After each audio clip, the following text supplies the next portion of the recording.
Good morning. It's April 12th, 2022. My name is Sean Shapiro, and this is Ask a Traffic Cop, where we answer your traffic and police questions for a full hour, not like that other day, like yesterday, where we were only here for a short time. Yeah, we're here for the entire hour, and it's all about you. So if you'd like to ask us questions, please do. If you're on TikTok or Instagram, you can do that using the app in the Q&A function. That's the only way that I'm going to see your questions. I don't generally spend time in the chat, even though it's nice to sometimes when I get to see those good morning messages from Adheld. Now, we are also streaming on YouTube, Twitch, Twitter, LinkedIn, Facebook, everywhere that's important these days. Now, if you are on those apps, you can interact. Yes, you can ask us questions, except for Twitter. We love you, Twitter, but Twitter's not working right now, so you can't actually ask us questions. If you want to ask me questions, switch over to our YouTube channel or our Twitch channel. Those are working perfectly. Actually, everywhere except Twitter works perfectly. It is what it is. And Instagram, just going to throw you under the bus and say you haven't approved us yet as verified, so we can only be on for an hour. So in 57 minutes, we're going to lose our stream. And if you get lost, disconnected on Instagram Live, please jump over. If you're not already following us on YouTube, check us out. It's Traffic Services Toronto Police. That is the name of the channel. And we're not rapidly approaching 1,000, but we are approaching 1,000. Rapid would not be the right word, but we are slowly growing to 1,000 followers or subscribers, being the proper terminology on that platform. Once we hit 1,000, I don't know if anything changes, but it's going to be cool because there'll be one more digit there. Additionally, you can watch archives of all of our shows there, so it's kind of cool. And we have other stuff going on that doesn't make its way onto TikTok or Instagram. So check it out for our long-form content there. What can I tell? We got to start with paying the bills. I always say paying the bills, even though it's got nothing to do with actual bills or just doing what my boss wants. That's what it's all about. Talking about Vision Zero enforcement team. So two things are happening. This is day 2 of Speed Kills. Speed Kills Vision. I'm confusing two things now. Speed Kills is our traffic safety initiative that we are running right until Sunday. That is where we are focusing on speed offenses. Now, we're always out there looking for the big four. That's speeding, aggressive driving, distracted driving, or impaired driving. That's what we do every day. But we are specifically talking about the numbers when it comes to speeding, because speeding, like the others I've just mentioned, lead to serious injury and death on our roads. We've already had 14 people that have died in Toronto on our roadways. It's unacceptable, and we know that driver behavior that leads to those collisions is preventable. It's choice. It's people choosing to be dangerous on our roads. Okay, where is the Vision Zero enforcement team today? They are in 23 Division and 41 Division, which may mean nothing to many of you. So that's the neighborhoods of Rexdale, Jamestown, Martin Grove, Dorset Park, Kennedy Park, Birchcliff, Cliffside. Those are communities, neighborhoods within those divisions, or that those divisions service. So that is where they are today. That's not to say they're not giving tickets out throughout the entire city, because part of this campaign, the Speed Kills campaign, is that every police officer on the road that is out there making a difference will also be participating. And later this morning, we will have stats as to how many tickets were issued yesterday. Now, I talked about it yesterday in terms of how many tickets we issued last year in terms of speeding. And the answer is the Toronto Police issued 104,000 tickets for speeding. 1,000 tickets were stunt. And the City of Toronto, with their automated speed measurement or speed enforcement cameras, they issued over 250,000 tickets. So 354,000 tickets. That's a lot of tickets, and we still have a problem. So let us jump into things. Will, good morning. Will says, happy Wednesday, everyone. We've got Andrew McNaughton coming in from YouTube. Good morning. Caitlin Graton says, hey, Sean, how you doing? Coming in from YouTube. I'm doing well. Thanks for asking. Now we've got Pro Football Craze coming in from Twitch, says good morning. And Alex says, hey. Big Jeff Fresh also from YouTube saying good morning to Sean and the chat at large. Yeah, okay, we got some good mornings out of the way. Silky Slow Jetta says, what is your dream car? Oddly enough, the Hummer H1 I think has always been the vehicle that I've always wanted. I don't what Q says today is Tuesday. Did I say Monday? What's going on? Does it say? It says Tuesday. Ask a traffic cop. It said Wednesday. Where does it say Wednesday? Will says Wednesday. Will, you've been corrected by the mighty Q. And I didn't even catch it. I just read it. Okay, so back to what's my dream car? Yeah, the Hummer H1 has long been the vehicle I thought was made for me. As a big guy, I thought it was the Cat's Heine, and I've driven one. I don't think it's actually the vehicle for me. It's cool. But yeah, I don't know what my dream car is. Now I'm thinking a Cybertruck might be it. We'll see. We'll see.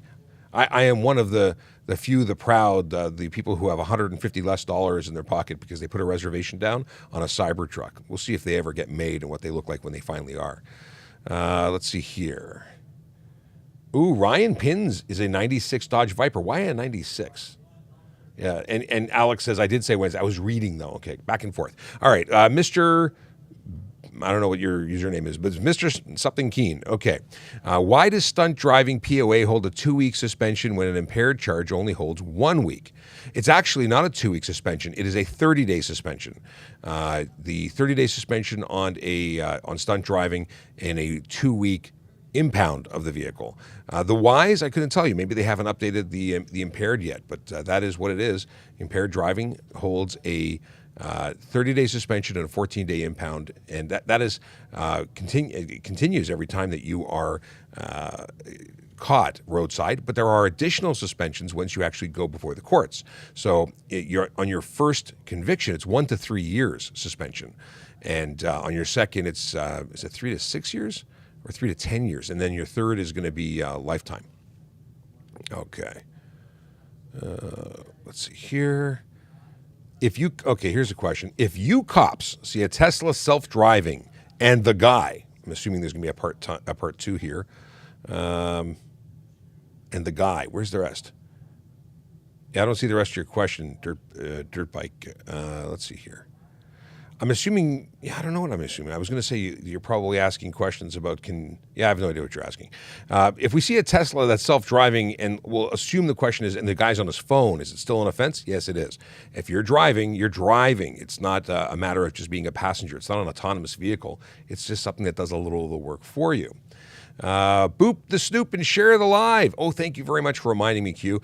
Q would like you to hit that screen, tap it till your fingers go numb, because that will help you or help us. Make sure the algorithm knows that we're doing something worth watching. It'll bring more people to the party, and the water's fine. So if you can do that on Instagram and TikTok, much appreciated. If you're watching on any other platform, please share it on your socials.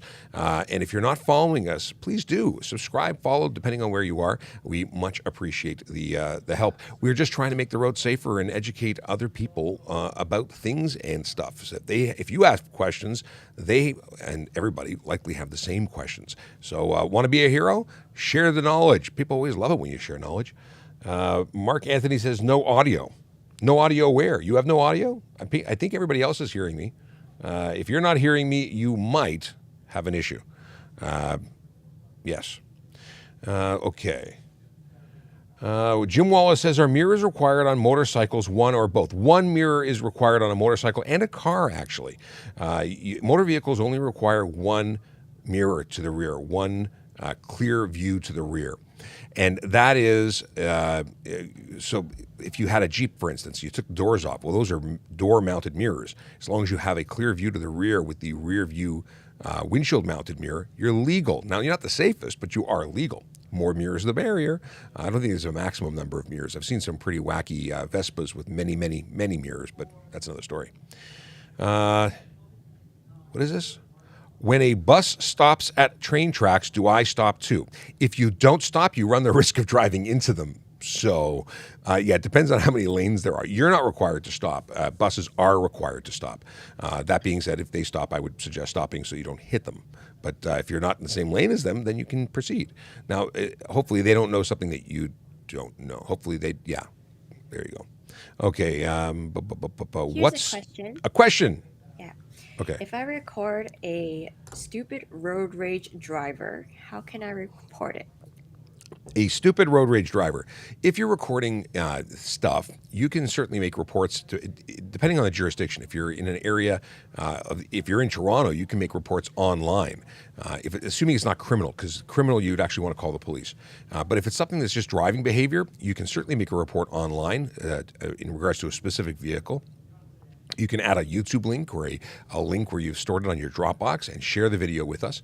There's no ability to submit it electronically directly to us. It has to be through a third party. Okay, Mark Anthony fixed his audio. Awesome. You are good, and we are back in business. Okay, what sort of lights / setup make an emergency vehicle? It isn't a number of lights. The fact is, red and blue lights are now the standard color for emergency vehicles in Ontario. That's police, fire, ambulance. There are red-only lights. For instance, I believe the Ministry of Transportation only uses red. So the specific setup, it isn't specific. Every police service is going to use a slightly different set of equipment. Generally speaking, it's 360-degree lights. Okay. Can I eat while I'm driving? Can you? It depends on you. Legally, in Ontario, there's nothing preventing you from consuming food or beverage as long as it's legal to consume. It does, or it can become a problem if it negatively affects your ability to safely operate a motor vehicle. So if you're, having a 3-course meal behind the wheel, and I've seen it done, that could be careless driving. So really, your mileage may vary. Things that are finger friendly foods like nuggets. I was given a gift. My wife got me a gift, and it was a nugget dip holder that was a vent mount. Possibly one of the most creative inventions ever. If I was so inclined, and I have not actually used it in the car, I got a good laugh out of it, but I haven't used it in the car because I don't need dip when I'm driving. If I got a nugget, it's just going in my mouth.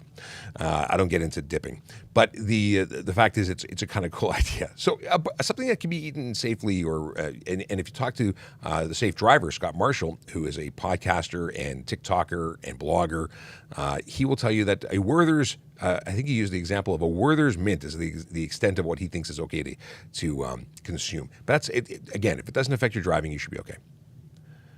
Because there's no law saying you cannot consume. Okay. What district do you work at? I am, I'll reintroduce myself, although the folks who are watching on TikTok, they can see who I am. My name is Sean Shapiro. I'm a police constable with the Toronto Police Service. I work at Traffic Services, which is the citywide unit for traffic in the city of Toronto. I work specifically in traffic safety programs, which is the educational arm or office of the unit, and I do stuff like this. I deal with media. I deal with social media. We do the campaigns and manage all those things, and that's what we do. If 62 kilometers in a 60 is that speeding? If I drive 60, yeah, it's speeding because you're doing 2 kilometers over. So just to read it again, it's if I drive 62 in a 60, is that speeding? Again, yes, it is speeding. Could you get a ticket for it? Sure you could. Will you? Maybe, maybe not. At the end of the day, you shouldn't be speeding at any speed. It's just not permitted. So there you go. LinkedIn user says, hey, Sean, what advice can you give an aspiring potential officer who is studying and planning to join the service? Well, first of all, I'll tell you right now that we are hiring. So being that we are hiring, aspiring officers should probably apply right now. If you can pass the test and you qualify, nothing stops you from applying right now. We are always looking for good candidates, and if you have things to do like finishing your education, by all means do that, but nothing stops you from applying now. You never know. If you go to www.torontopolice.on.ca/careers, you get all the information as to what the requirements are. But general things you should do if you want to join the job is get your shape. You have to get in shape. You have to be able to pass the physical. You have to be able to pass the academic requirements, which are right now grade 12, but there are written tests and things like practicing grade 7 math, really important if you want to pass all the academic testing. I say grade 7 math because most math and basic skills are horrible, so people have to work and practice on things because they've been out of school for so long, they haven't been doing these things quickly.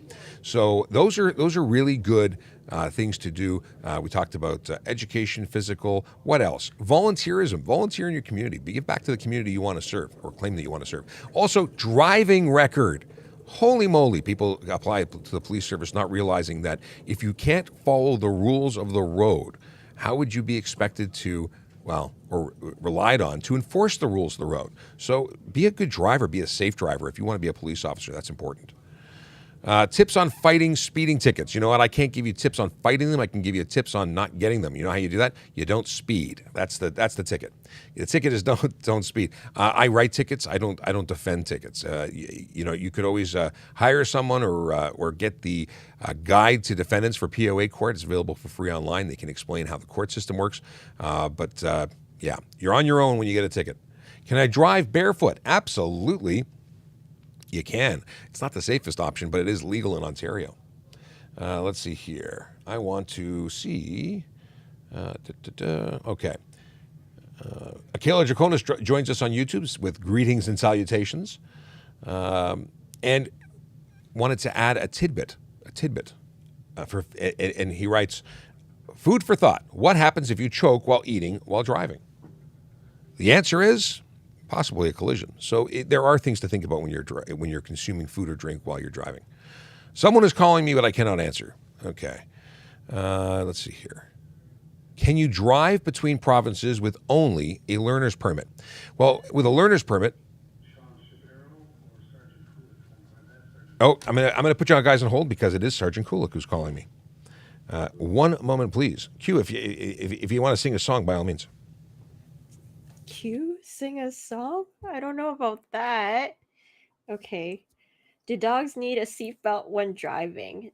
They don't need a seatbelt when they're driving, but they should be harnessed or they should be tethered, and they should be either in a kennel. They can't be in the driver's lap while you are driving.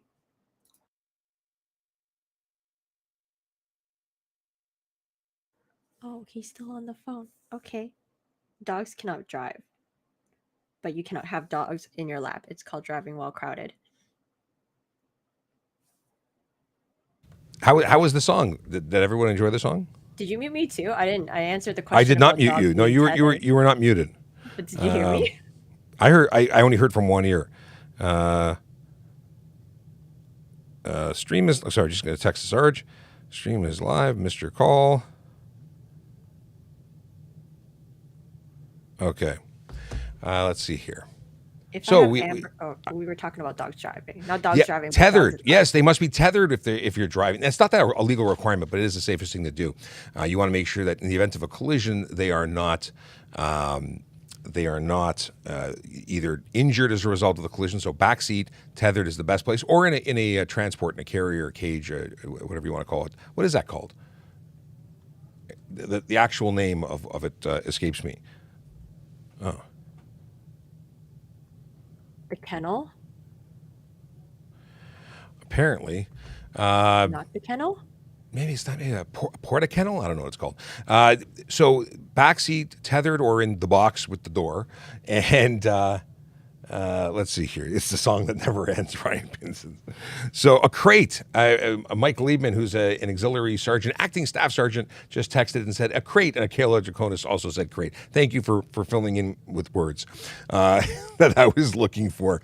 The reasons for it, to protect them, and in the event of a collision, that they don't get free and start roaming the roads and get hit. That would be bad. Okay. Back to the question of, can you drive intraprovincially with a learner's permit? No. A G2, yes, that's a probationary license, but a learner's permit is only for your province and requires you to be supervised by a licensed supervising G, which means someone who has 4 years experience combined, either G2 and G combined, but they have to have a G total experience, 4 years. Can an officer give a ticket after an accident? Well, first of all, there are no accidents. There are collisions. Accidents suggest that it just happened. Collisions are because someone made a boo-boo, and there's always something that led to that collision. So someone's responsible. And yes, collisions, officers can issue tickets after the collision. It doesn't have to be at the time of the collision. I have amber strobes. Can I use them as hazards? Yes, you can. It would be an issue if you were trying to use them for traffic clearing purposes, but if you're using them as flashing ambers, strobes are still legitimate use, or amber strobes are legitimately used. Can be used legally. Yeah, that's something like that. Can I pass a school bus when the stop sign folds? The rules in Ontario are this: if the stop sign or the red lights are flashing, you may not pass. If the stop sign goes in and it's still flashing up top, you may not pass. It has to be either in motion at the time that the flashing lights are going and not yet stopped. Now, new laws are coming into play. I don't think they've actually switched over, but all school buses in Ontario will be switching over to an amber 2-stage. So it'll be amber warning lights while they're still in motion, and once they stop, it'll switch to red, and the stop sign will come out. Again, red lights, regardless of whether or not the folding stop sign is in or out, you must stop and wait. I'm 21 with a G license, still no tolerance rule. I assume you mean alcohol, and yes, you have to be zero alcohol until you're 22. While you're 21, you're still a novice driver. Okay. Checking over here. I see that this is already something we covered. No questions there. All right, flipping back over. Ryan Pin says, when I worked at an airport, we had to say pet carrier because a crate was something else. That's a very good point. A crate is probably something assembled, made out of many planks of wood. Dave Stubbs wants to know, what are the rules for having a child on a motorcycle? Great question. We haven't talked about this in a while, and it is motorcycle season, something I'm looking forward to. I may even try and get back on a bike this year. I've been off my bike. My bike has not moved in my garage for a number of years since my collision, and I look forward to being on two wheels again, despite the fact that my wife isn't so excited about it. Anyway, the rules are that a child must obviously be wearing a properly fitted helmet, and their feet must be able to touch the passenger pegs. I've seen some extensions that are available to make that possible. Generally speaking, waiting is a good thing. Aside from legal requirements, they should be responsible enough, and you should feel comfortable knowing that they're going to hold on and not do anything to hurt themselves. Obviously, if you don't have a decker and you don't have a rear pad or pillion back support, there's more risk of someone falling off, especially during acceleration. So there's a number of things to think about, and maturity is one of them, even though it's not a legal requirement. Can you be pulled over by OPP while on the 401? Can you only be pulled over by the OPP? You can be pulled over by any police officer in the province of Ontario. We are police officers everywhere. So if a Toronto police officer was traveling on the 401 and saw you do something, we can certainly pull you over for it. And vice versa, an OPP officer is a province has police powers province-wide as well, and they can pull you over in the city of Toronto. There's no this is my jurisdiction, your jurisdiction thing. We're enforcing the law wherever we are. In Ontario, can you pass a double solid yellow line? Yes, legally, or I should say, there is no legal or charge for crossing the line. Other provinces have laws that say you cannot do that. We do not. That being said, if you do cross that line and you cause a collision, you're obviously responsible for it. The line said you shouldn't do it. You shouldn't have done it. It was giving you a hint to the risk involved with that move. So here's something that many people don't know. The color of line, do you know what it means? What is the difference between a yellow line and a white line? Answer in the chat. I'd love to know if you know, and then we'll talk about it when we get some votes on it. I wish there was a poll so we could actually have people do. There's polls for yay, nay, but there's no polls for let's discuss it further.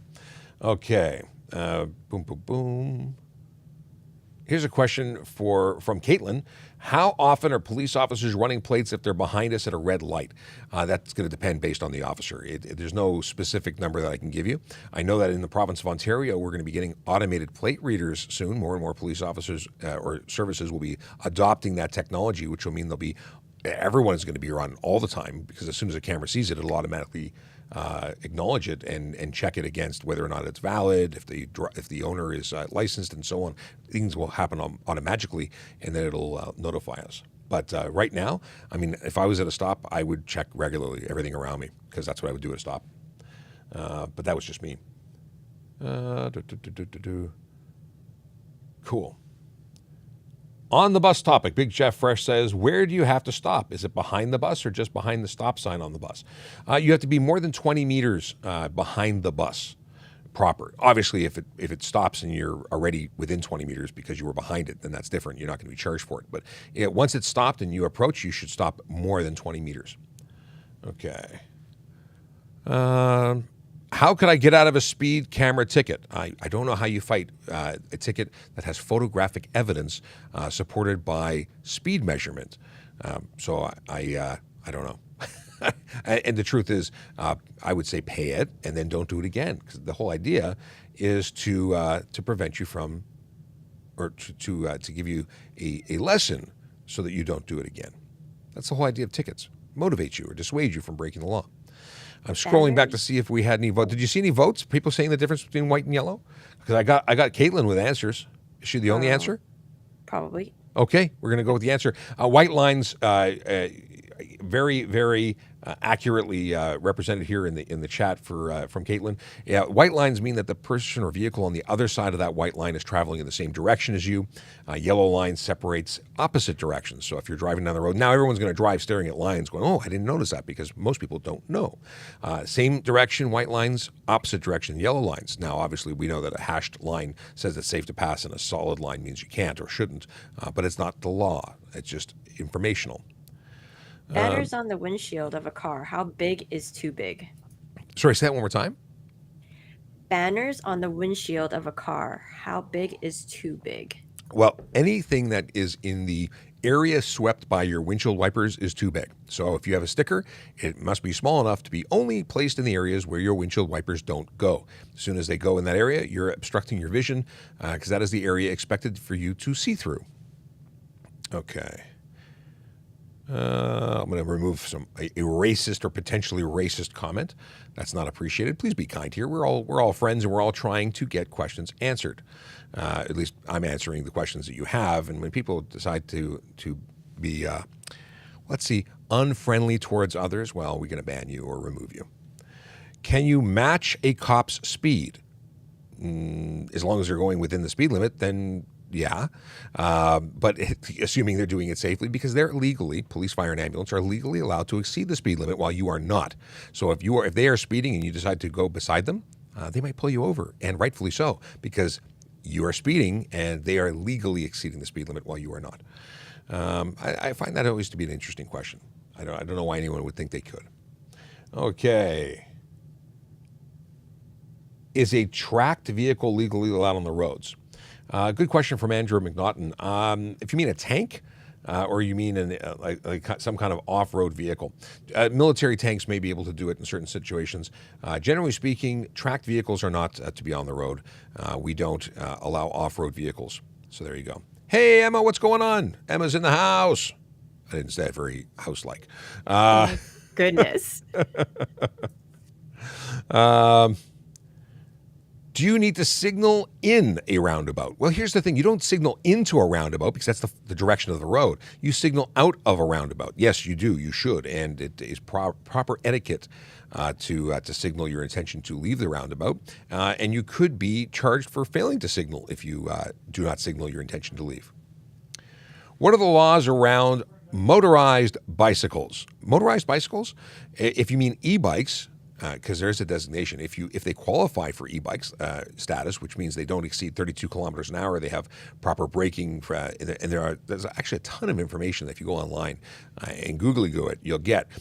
If you have a helmet on, they don't go more than 32 kilometers an hour, they don't have a motor more than 500 watts in power. Those are things that would allow it to be qualified as an e-bike. As soon as you break those rules, it is a motorcycle requiring license, ownership, and insurance, and not covered by that provincial legislation that allows you to operate it without those things. So it really depends. There's more to it. And in e-kick scooters, an opportunity to talk about those, there is a provincial pilot on, but each different municipality is required to opt into it. It's not blanket across the province. So, for instance, the city of Toronto does not allow e-kick scooters. That means any electric kick scooter is illegal for use in Toronto. Doesn't matter if it's on a sidewalk, on the street, or in a park. You cannot use it, and you can be charged. Additionally, if you mount a seat to an e-kick scooter, they are a motorcycle requiring license, ownership, and insurance. So things to know. And Ryan Pinn says, in Nova Scotia, a tracked vehicle like a tractor must be trailered on public roads. Very cool. I've never seen a tracked vehicle other than, for instance, a bulldozer. And when working in a specific area, I've never seen one on the road. That's not true. I've actually seen bobcats in work. But again, in relation to work, they don't just drive around. Please define driving slow during a drive test. I don't know what they're looking for when driving slow is referenced on a driving test, because I am not a driving instructor or tester. Driving slow, we have a charge under the Highway Traffic Act called unnecessary slow driving, and that is impeding traffic for no reason. Because if you are driving slowly, like for instance in rain, driving instructors usually say 10 kilometers below the speed limit minimum. for safety. So if you were doing that, that wouldn't be unsafe or unnecessary. It'd be very justifiable. It really depends on what they are looking for. So you'd need to find, and maybe talk to your driving instructor about what they are known to be expecting, because that's something that I am not aware of. Is there a maximum size of flag on a vehicle? It has to be securely mounted. Otherwise, you could charge for insecure load. Additionally, it can't block a driver's view or interfere with other drivers' ability to see. So there is no specific dimensions that I'm aware of. However, if it's causing a problem, like I saw a great video on TikTok where they must have had a 20+ foot enormous American flag on the back of a pickup truck. It looked like a giant like Bigfoot monster truck going down the street. That was too big. It was unsafe.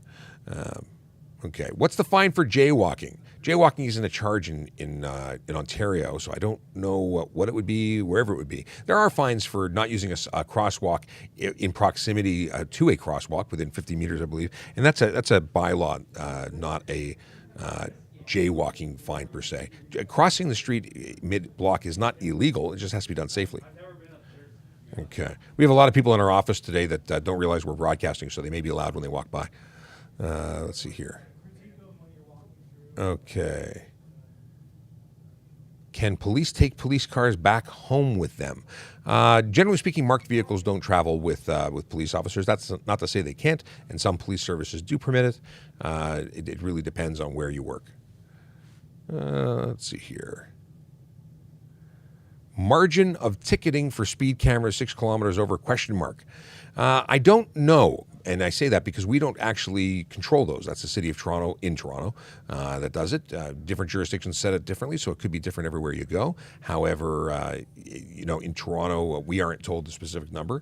I would expect it's somewhere between 1 and more, but I don't know.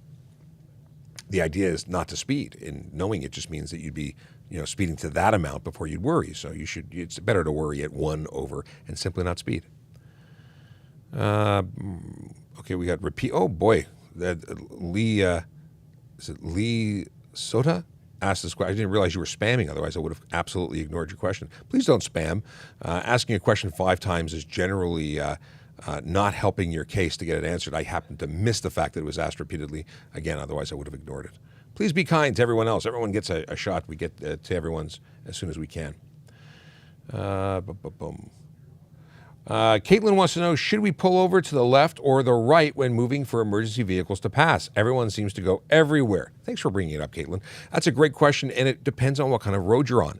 If you're on a divided highway, like the Don Valley Parkway or the 401, it's to the closest curb or edge of roadway. And if you are on the left of 3 lanes, it would be the left that you would be expected to move to. Now, granted, if we are already in the left lane, then we would expect you to go the other way. It really depends on where in proximity to that vehicle you are. If you're on an undivided highway, so the center is a yellow line, for instance, it would be only to the right side of the road. It again depends on where the police vehicle is, and very often when there's confusion, we'll stick our arm out the window and give you direction. At least I used to, because people again get very confused. They don't know where to go. Let's see here. What does the automatic plate reader show on the screen? The auto plate reader just enters the license in. Once the information is entered into the system, it comes back with owner information. It comes back with vehicle information as to when it expires and so on. And then we can do further checks based on that. But if it was a stolen vehicle, we'd be alerted to the fact that it was a stolen vehicle. If it, we would get related information. I have not seen an automatic plate reader in play other than by video, looking into it myself. So I don't know what is possible. It may be possible to get more information. And TPS parking, or parking TPS, I should say, did some TikToks, because we have 2 units currently in play, and they've been in play for a long time. Something called the Street Sweeper project, and that is 2 cars that drive throughout the city of Toronto looking for stolen vehicles. So when they they search all the vehicles, they're specifically looking for stolen vehicles. Okay. What is the question here? Couldn't people in takeover events be charged with dangerous driving? If so, why did they need to amend stunt charges for private property? It's a good question. So stunt charges are Highway Traffic Act charges versus criminal. So yes, people could be charged with dangerous driving on private property, but is it truly criminal? Sometimes it is, and sometimes it's not. They created an amendment to the HTA to allow charging of the lesser charge of stunt driving on private property. Exactly why? Maybe because they didn't want to, destroy people's lives by charging them criminally for something that could have been dealt with by a lesser offense. That's something you need to talk to the government about, not me, because I don't know their motivations. Just the fact that it was done. Okay, can cops pull you over if you go 5 over the limit? Well, let me ask you, is 5 over the limit exceeding the speed limit? Yeah, so yes, you can. You can pull someone over and charge them for any speed over the speed limit because that's speeding. Collision with a jaywalker who had the right of way. Well, it depends. See, jaywalker is, again, a terminology that is not relevant here because it's not illegal to cross the road here. There are stretches of road that are miles long that have no breaks or intersection, and it's legal to cross them if it can be done safely. You're not allowed to hit someone who's legally on the road. So obviously, the driver's responsibility is to pay attention to the driving. If they jumped out in front of you, it would be the jaywalker, or using the wrong term, but the pedestrian who would be at fault. But if they were legally in the road and the driver simply wasn't paying attention, it would be the driver's fault. And every situation is very different. So that's a general response. Okay. Are car meets legal? Depends. Meeting for friends, having coffee with friends is legal. Doing burnouts in parking lots is not. But yeah, car meets motor. I used to go to on Lakeshore, the coffee shop there I don't remember when that it was, but we used to go down with our motorcycles and hang out and have coffee, and that's perfectly legitimate. Unless, of course, there is a reason, or you're trespassed and you're breaking the rules because they've said don't come back and you choose to come back. That's a different story. Can I watch video on my car screen while driving? Sadly, this is a disappointing question unless you're trying to be funny, which is still kind of disappointing. No, you cannot watch your video while driving. That's a prohibited function of your phone or device. The deal is that if you are watching an entertainment device, it's the same effectively as using your cell phone. You cannot be in any mode other than simple phone, which you can't do anything with other than answer or hang up. Otherwise, it's distracted driving. And the other charge is, screen visible to driver, distracted driving. There's also an entertainment device for holding and/or using an entertainment device, which isn't specifically a phone. So there you go. There's 3 basic charges, and that would be one of them. You can watch the screen when it comes to your GPS, but you can't actively interact with it. You can't set a destination. Okay. Somebody else is calling me, but I'm not answering because we're live. We're live and we're ignoring the phone. Can I park in an elementary school during the summer? There are likely signs there that say you cannot. Now, it's going to be up to the signage there. If it says no parking, then it's no parking. There's no specific permission to park in the summertime. So check with the school when it's not summer to find out what they allow. Bluetooth phone calls while driving, are they legal? Sure, as long as you're not using the keypad, you can just answer or hang up with the headset or with the phone. Simple act of hanging up, ending, or starting a call is legal. What's up, Q? Someone wants a direct answer from you. They want to know if an empty bong in plain view in the back of my car is this ticketable. An empty bong? So there's no, you know what? Bongs themselves, marijuana isn't an illegal substance. So if it is, it has no residue, it has no nothing in it, I don't think it's a problem as long as it's not in arm's reach of the driver. If it has unspent, what's it called? Marijuana in it, then that's different. The only time you can transport marijuana is when it's sealed from the factory, at least within reach. If you're storing it in your trunk, it's the place that you should be putting it. I don't think about bongs. They're disgusting. That's why I don't think about bongs. Personal opinion, obviously. I just, that's my, I don't like the smell. Let's see here. What is this? Why is modifying your exhaust so frowned upon? It is not frowned upon to modify your exhaust as long as that modification is legal.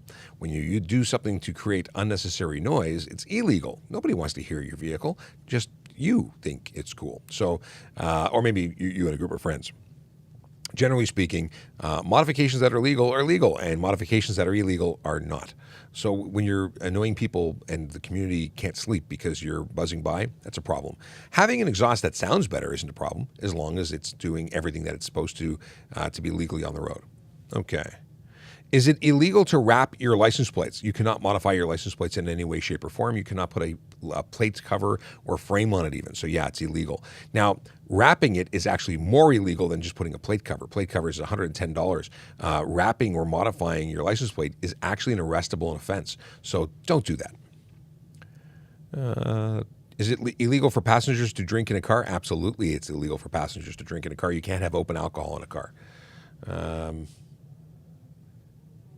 Once I had a lady taking lessons because she got caught going 30 in a 70. Really? I've never pulled anybody over for doing 30 in a 70. I've never charged anybody for unnecessary slow driving. I just haven't seen it. We are generally a society that speeds like beyond imagine, or we're stuck in traffic. So slow driving hasn't been something that I've seen that is an issue.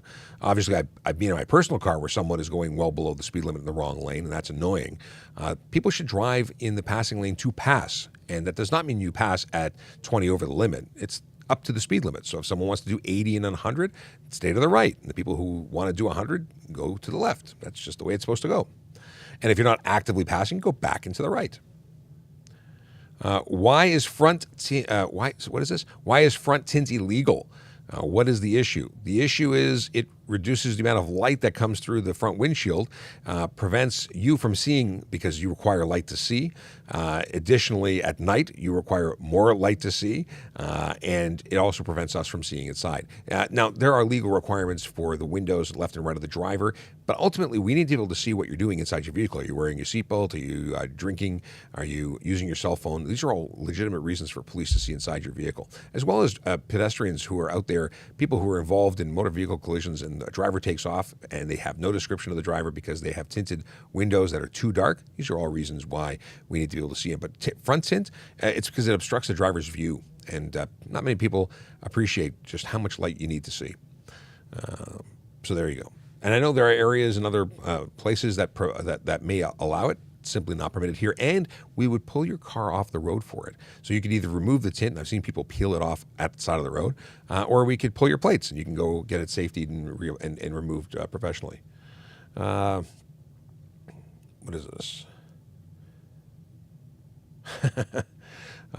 Some comments about gas prices. They should be $8 to $10 a gallon, less people on the road, not as many traffic problems. That would definitely remove people from the road. Not necessarily something I want to see, but interesting concept. There was a comedian who talked about, guns. Guns aren't a problem. Bullets should be more expensive. And then, yeah, anyway, it was a funny skit. Okay. What is the best way to convince police not to fine us? Don't break the law. No one will give you fines. If you break the law, expect a fine, accept it, and move on, because that's the deal. You shouldn't be breaking the law. There's no excuses, and I don't buy into this whole give warnings for dangerous behavior. Hey, question that just along the line. Do you believe in giving second chances if speeding? It depends. Are you doing 5 or 10 over? Are you doing 15 to 20 over? Are you doing 50 over? If you're stunt driving, there's not a hope that I would give you a break. If you were doing 5 or 10 over, maybe you'd get a break. But at the end of the day, if I give you a break, how many more breaks do you need before you change your behavior? A ticket is a long-lasting, reminder. And it also gets documented so that your insurance rates go up because you are a higher risk driver at that point. It all depends. Every situation is different. Right now, the Speed Kills campaign is underway, and we are not giving any warnings. And maybe that'll change some behavior. Maybe we should never give warnings. I don't know. It's an interesting conversation. I have 4 years of security experience. How to apply? Go to www.torontopolice.on.ca/careers. Under there, you will find what the requirements are for both civilian and police jobs, and we are applying. Taking applications. We are hiring. So good luck to you if that's what you want to do. We need good people, so come on down. It's a great place to. I put up a post a couple days ago. Was it yesterday? I've been with the service for over 22 years. I started as a volunteer. I became a court officer and did both volunteering and working as a court officer for many years before trading in 2 uniforms for one when I became a police officer. And 22 years. I mean, that's a huge amount of time, and I love every day of being a police officer. I loved it being on the road. I love what I'm doing now. Every day is different, and there are very few careers that you can say every day is different. Many people do the same thing every day with very, very minor changes. You know what? If you get tired of being a PRU officer going to domestic calls, you can become a traffic officer. You can go work for Police Dog Services. You can go join the ETF. You can do all Marine unit. Tons of different opportunities, and it's all under the same career. It's awesome. Get into education, so many different options. Anyway. How long did you have to go to school for? I assume you mean to be a police officer. Since we're on this track of careers, let's talk about that. So, grade 12 was the minimum requirements when I joined. It still is the minimum requirement for the job, although there is a push for university education. The more education you have, the more points you get. The more points you get, the better your chances when being competitive against other applicants for the same job. And that is exactly what policing is. When you apply for this job, you're competing against everybody else who's applying because there's only so many spots. That shouldn't dissuade you. It just means you should make yourself the best applicant you can be. Volunteer in your community, continue your education, make sure you're physically fit, make sure your academics are good. And I mean academics, simple things. It's not you don't have to be a physicist to be a police officer, but there are things that are expected of you when you're competing. You want the best score you can get. So practice. I remember buying all sorts of grade school books for math just to brush up, not because I couldn't do math. And by no means am I a mathematician, but I wanted to be more proficient. It's a time test. The faster you can do it, the better you're going to score. Why can the police have heavy tint on their cars? I love these questions because I have no idea what you're talking about. We don't tint our fleet. There's no tint on our fleet. We get factory tint on some of the vehicles because it's factory, the privacy on the rear of SUVs, but there's no tint on our vehicles. So the arguments of suggesting they are false. Now, this is Toronto. I can only speak for Toronto. I have no idea where you are, Spencer. So maybe where you are, they allow different things or have different things. Take it up with them. Why don't police officers pull over cars into parking lots? We pull over cars when it's safe to do so where we pull them over. We don't go shopping for parking. Truth is, we want to stop you, issue your ticket or investigate the situation as quickly as possible and move on to the next vehicle. We're not going shopping. When we stop you, we're using all care of a situation, trying to put us into a safe space. Obviously, if there's no shoulders, we're not going to pull you over necessarily in a live lane. Mind you, we're talking about highway versus side of the road, but it all depends. We have lights and we create a blocking position for safety because we want to be safe too. Why we don't go shopping? Because it's an unreasonable amount of time to do that. And it's confusing for the driver. Just the law says pull over, closest curb or edge of roadway. That's what you do. What is this? Can you call the non-emergency for a ride if you're stranded? You can call. They will probably tell you to call a taxi, but depending on the situation, you can always call. You never know when you're going to get. But we are not a taxi service, and we are generally so busy that calling to pick you up and take you home is probably not going to happen. Am I allowed to lower my car? Yeah, it has to be done safely and legally, but lowering your car is not, by definition, illegal. It depends how low you go. I was going to go for a joke, but we're going to leave it alone.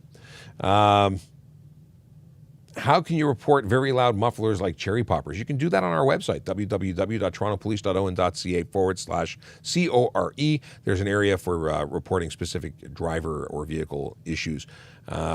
That chances are you don't need to report it, and we'll just find it out eventually on our own, because that's something that we chances are will not send out a unit to write a ticket for a specific exhaust. We might write them a letter and say you're being reported to have had illegal equipment. We may document that for future investigation. Maybe we'll pull them over, and we already have on a file that there have been complaints from the public, so we'll support. So there you go. Hey. Oh, sure. Okay. Sergeant Campbell just hopping over to say hello. How would I know all the law you know? Well, you can become a police officer and research and study this stuff all the time, but you don't have to be a police officer to read up on the Highway Traffic Act. You can simply choose to read up on the Traffic Act. It's available online for free, and you can totally do that. I encourage you to. It's great to know the rules. It helps you prevent. Of course, also watching our channel is a great way to get information. How long does it take to receive a ticket by mail? I have no idea.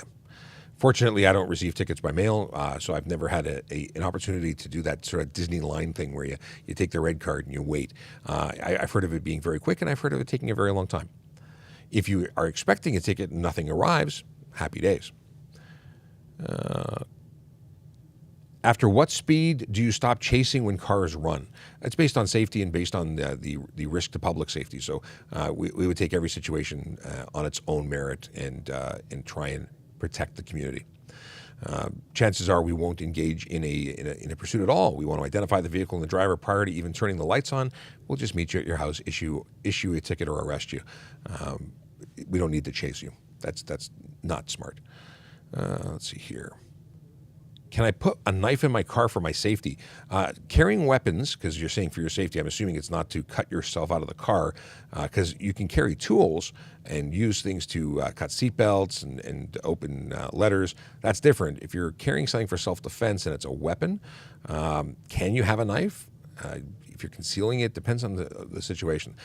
Chances are, if you are going to put something into your vehicle for your safety, you're going to run the risk of having it used against you, and it's not something we don't suggest people arm themselves. Okay. Give me 3 good reasons why I should become a cop.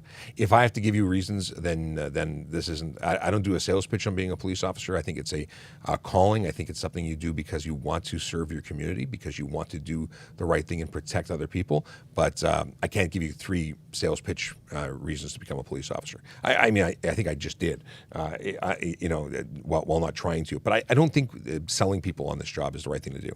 I think you do it because it's something you really want to do. Let's see here. Reminder to have some water. Must hydrate. Thank you. Okay. Why did I choose the Toronto Police? Because Toronto's my city. I grew up here. This is my community. I think serving your community makes you more connected to it. That's not to say you can't come to another community. At the end of the day, I've lived in York Region. I've lived in Toronto, and I would happily have served in any one of those. But Toronto really is it's the biggest municipal police service in Canada, or technically after the OPP, who does municipal policing, and the RCMP. But we are the biggest municipal, 3rd biggest police service, largest municipal, and we're cool. It's just no. You know what? There's also more hiring here, so that's not the reason I chose Toronto. I chose it because it's where I wanted to work. But there are a number of benefits to being in a big service. Let's see. Q says, I could have gone to work for York with Todd Snooks, I should say. She called him Snooky. Can you carry dog spray in your vehicle? Dog spray is dog repellent. It's pepper spray for the purposes of being used against animals. It's against the law to use it against humans. You could be charged with assault. Can you have dog spray in your vehicle? Yeah, because you might be encountering dogs. But again, using it against a human is against the law. Why is it illegal to have decals on your windshield? It goes without saying that putting things on your windshield that prevent you from seeing out is illegal, because it's kind of a safety thing to be able to see the road in front of you. So if it's anywhere that the windshield wipers sweep, that's area that you're supposed to be able to see through without any interference. So if you put something there, it's illegal. What if child unbuckles their seatbelt in front and you don't see? You're still responsible as the driver to make sure that they are properly secured. So, are you going to get pulled over and charged? Possibly. But at the end of the day, you should, check on the child. I have a mirror that allows me to see my child. New vehicles have cameras pointing at the rear seats specifically so you can see and update the kids. You need to be focused on them as much as you are, I shouldn't say as much. Your primary focus is driving, but you need to be paying attention to children and have conversations with them. If they're so young that they don't understand, they probably don't have the dexterity to unbuckle themselves. There are also or products available for covering the buttons so they can't release the snap. If it's something that's so loose that it's easy for them to do, you may want to look at a different car seat. Okay. Can semi-truck drive in the 3rd lane? If there's no sign preventing them, like on the Don Valley Parkway, there's a sign that says you can't drive in the left lane. On the 401, there may or may not be one. And if there is none, that doesn't prevent them, and it's all based on sign. What was your second career besides being a cop? Second career since becoming a police officer. So here's the background. I've done a lot of different things. I've worked in the computer industry. I've worked in real estate, and I gave up. I did some of them simultaneously. I had permission to continue as a real estate agent when I started working as a court officer. But I gave up my license and I focused everything on policing because that's what I wanted to do. So. So what was my second career? It was real estate prior to doing this. But I started as an auxiliary constable, became a court officer, and then became a police officer. All the things I've done before. Is it legal to drink coffee while driving? It is legal, as long as it's not preventing you from driving safely. Because if it were to prevent you from driving safely, you could be charged for careless driving.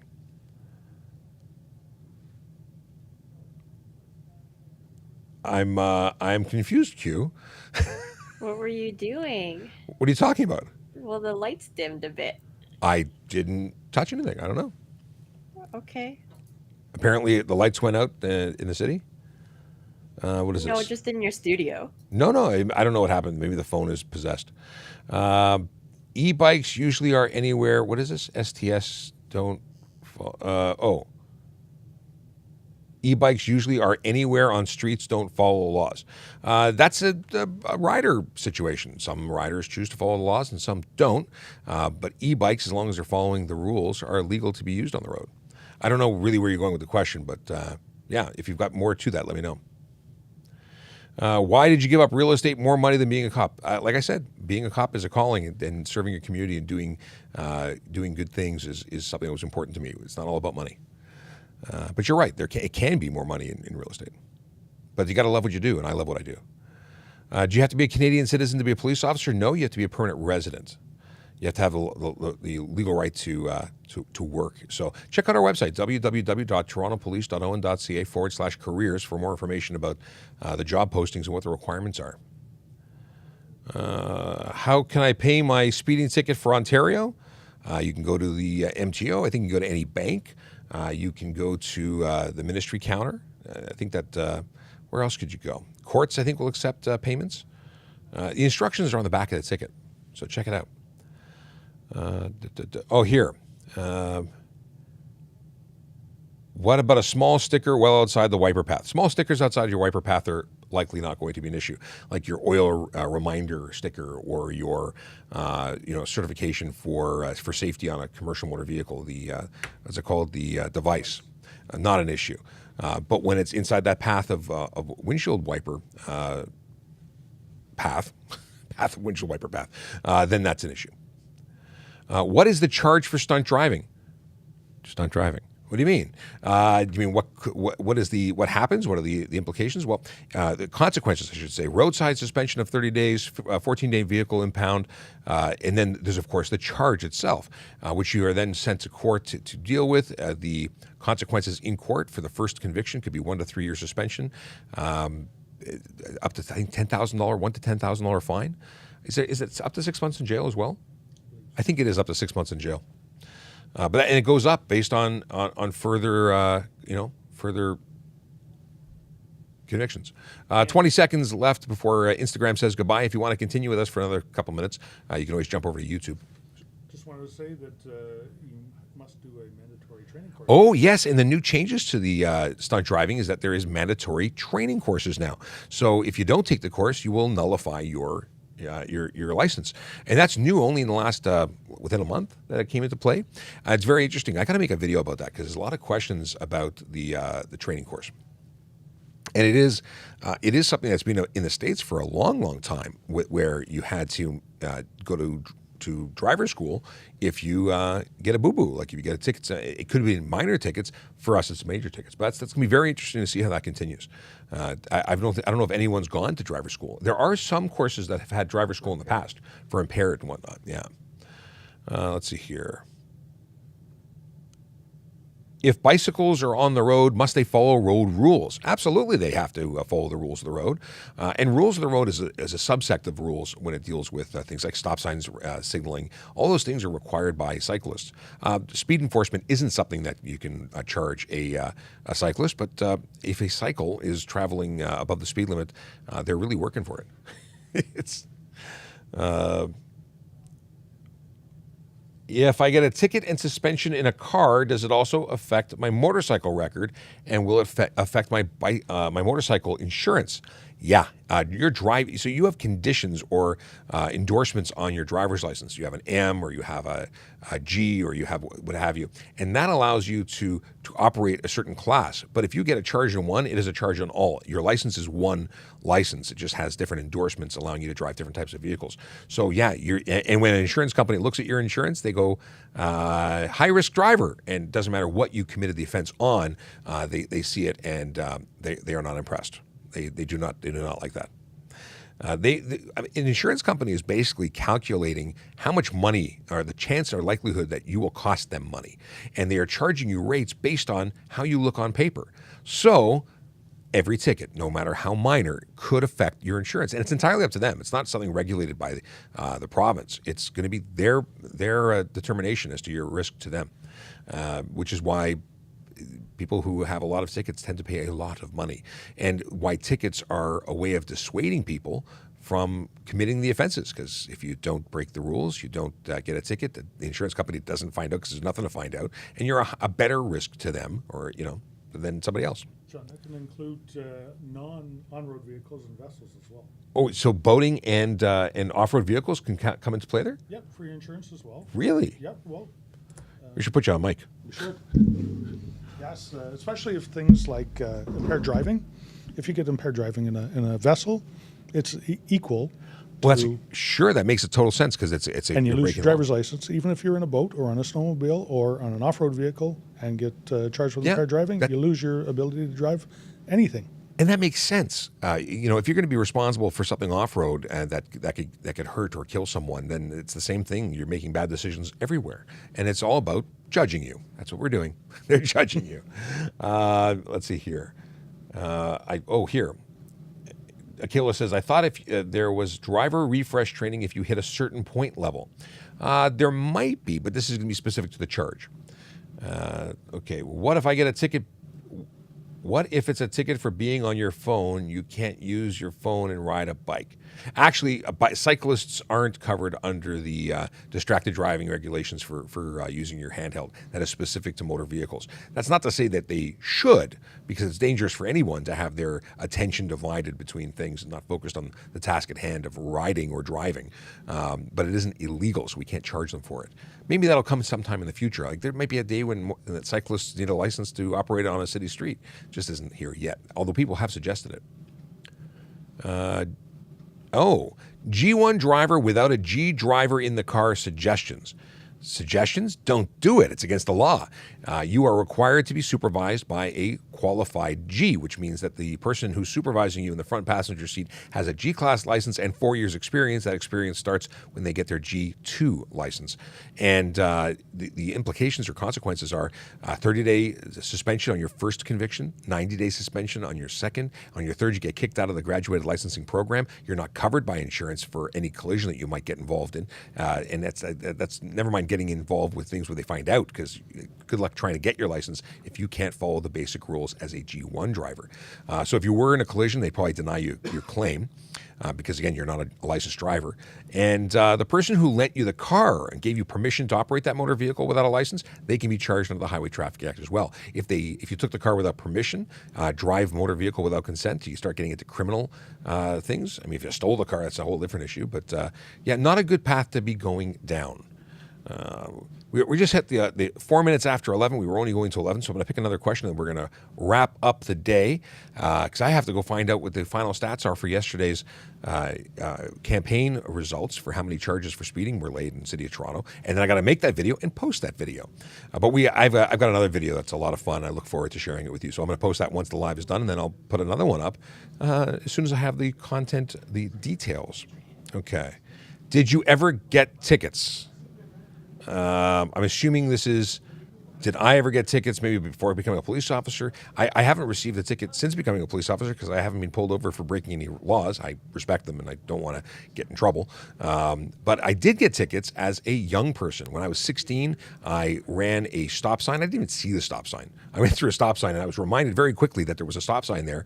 I know exactly the street I was on. That moment changed my driving because I became more aware what I was doing. Apparently, I wasn't aware prior to, but I was a ticket for a stop sign when I was 16, and there was no graduated licensing then. I was 16. I had been driving maybe for 30, maybe 90 days. I don't know, and I got that ticket. So that was part of my education. And I think I got one speeding ticket for 15 over. And that was about it. But yeah, I got tickets and they weren't fun. And that's how I know that they work because I experienced them. And I paid them. It wasn't a matter of fighting. I was guilty and I paid them. All right. And Alex got a ticket for running a stop sign too. See, we're better drivers for it. But the whole idea is that it's an experience that changes your driving and your outlook on driving. And that's it. All right, it has been a blast. I'm going to say goodbye. We will see you again tomorrow when we do this at 10 o'clock. Hope to see you then, and we will and hope they have a safe day. And Q, any last words to the audience or Sarge? Anything that you want to leave them with? Hi, Sergeant Campbell, but bye now. Hi and bye. All right, we're out. Have a Take good care, one, everybody.